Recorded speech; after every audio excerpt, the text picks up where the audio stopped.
Assis seul dans l'obscurité de ma chambre, la lueur froide de l'écran de mon ordinateur me baigne dans une lumière bleutée. Il est minuit passé, et l'atmosphère est lourde de silence, seulement troublée par le doux murmure de la pluie contre ma fenêtre.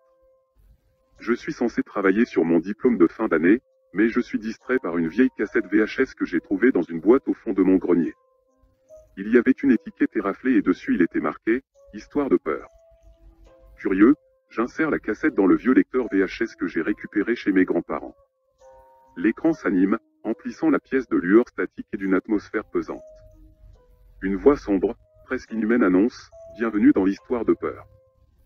Prépare-toi à plonger dans l'obscurité de l'inconnu ». Les mots résonnent encore dans ma tête, alors que la première histoire commence juste. Le rideau s'ouvre sur une petite ville endormie, plongée dans l'obscurité d'une nuit sans lune. La caméra se faufile dans une ruelle étroite, révélant une silhouette sombre qui avance furtivement. C'est moi, ou du moins, un moi alternatif, perdu dans un cauchemar que je n'arrive pas à comprendre. Les rues sont désertes, les lampadaires vacillent faiblement. Mon double air, semblant perdre pied avec la réalité. Soudain, un brouillard épais s'infiltre dans la scène, laissant entrevoir des formes indistinctes. Des murmures inaudibles flottent dans l'air, créant une symphonie discordante. Ma tête tourne alors que je suis hypnotisé par les ombres mouvantes qui m'entourent. Au loin, une figure émerge du brouillard. Une silhouette vêtue d'un manteau sombre et coiffée d'un chapeau haut de forme. Les yeux brillent d'un rouge écarlate, perçant l'obscurité. Mon double s'approche de moi, je suis incapable de détourner le regard. Soudain, la figure tend une main décharnée et saisit ma main alternative. Je me retrouve dans ma chambre, tremblant, réalisant à peine que quelques minutes se sont écoulées depuis le début de l'épisode. La cassette continue à jouer, comme si elle avait pris le contrôle de ma réalité. La deuxième histoire commence sans attendre. La scène se déroule dans une vieille maison délabrée, aux murs écaillés et aux planchers grinçants. Un homme, visiblement épuisé, entre en titubant. Il porte une mallette en cuir usé, comme s'il transportait quelque chose de précieux.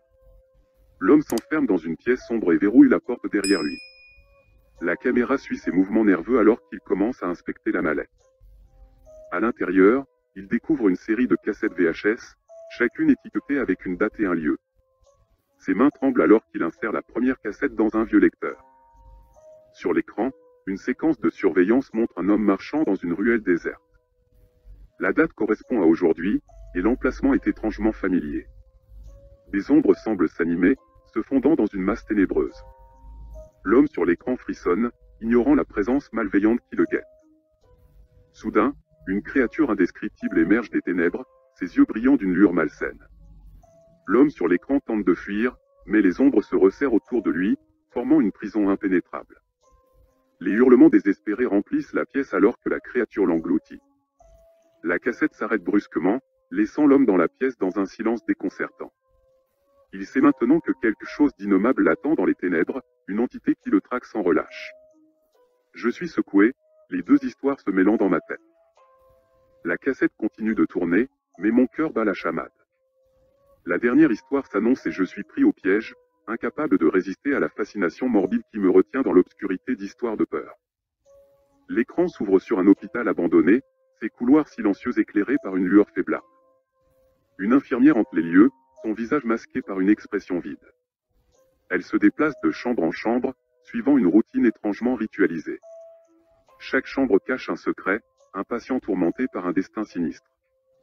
L'infirmière s'arrête devant une porte grinçante, ses mains gantées de blanc tournant la poignée.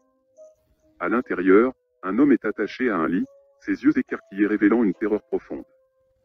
L'infirmière s'approche lentement, tenant une seringue remplie d'un liquide sombre. Je suis incapable de détacher mes yeux de l'écran, observant avec horreur la scène macabre qui se déroule. L'aiguille pénètre la peau de l'homme, injectant lentement le liquide dans ses veines. Son corps se convulse, ses cris étouffés par la folie grandissante. L'infirme se penche et chuchote quelque chose à son oreille, un murmure indistinct qui semble être le dernier clou dans le cercueil de sa raison. La cassette s'arrête, laissant la pièce dans un silence oppressant. Je réalise soudain que je suis incapable de bouger, mes yeux fixés sur la télévision éteinte. Je reste là, figé, confronté à l'inconnu qui m'attend dans les ténèbres. Mon esprit tourbillonne, hanté par les images sanglantes de ces vidéos inquiétantes, et je me demande si je pourrai jamais échapper à l'emprise glaçante de ces histoires. Le silence dans ma chambre est assourdissant, et je reste assis là, immobile, dans l'obscurité. L'étreinte d'histoires de peur semble persistante, comme si ces histoires morbides avaient infiltré chaque fibre de ma réalité. Mes pensées s'embrouillent, oscillant entre la fascination morbide et la terreur indicible. Soudain, une ombre inquiétante se forme dans un coin de ma chambre. Un frisson glacial parcourt ma colonne vertébrale, car je réalise que quelque chose d'indicible est maintenant avec moi.